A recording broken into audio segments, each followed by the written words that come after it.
Merhaba arkadaşlar. Bugün yaygın sıfatlar serimize devam edeceğiz. Bu dersin sonunda sıklıkla kullanılan 20 sıfat öğreneceğiz. Bu sıfatların tümünü isimler ile birlikte kullanarak anlamlarını ve kullanımlarını daha iyi kavrayacağız. İlk sıfatımızla başlayalım.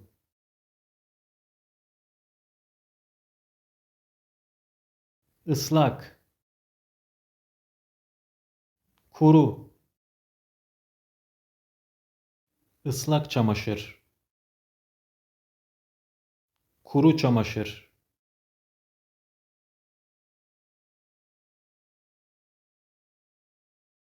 ağır,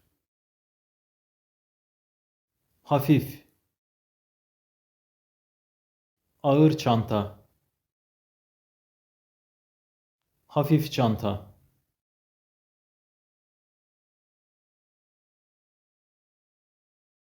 sert,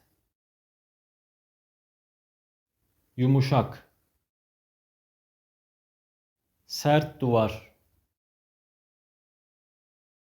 yumuşak yastık,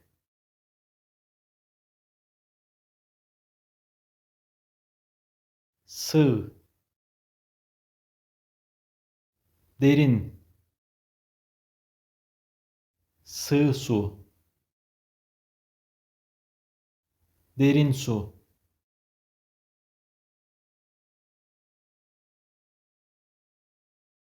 kolay,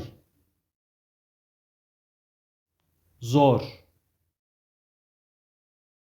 kolay işlem, zor işlem,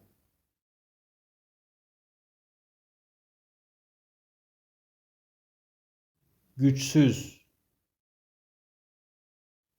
güçlü, güçsüz insan, güçlü insan,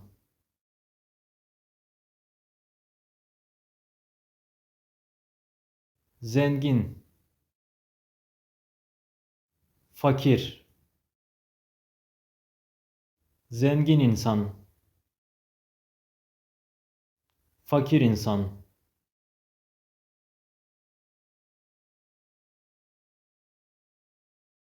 genç, yaşlı, genç insan, yaşlı insan,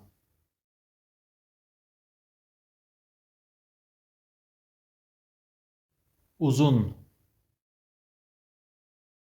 kısa, uzun kalem, kısa kalem,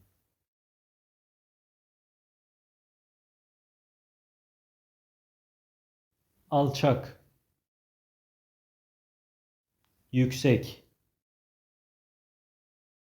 alçak tepe, yüksek tepe. Teşekkürler arkadaşlar. Bugün yaygın olarak kullanılan 20 yeni sıfat öğrendik.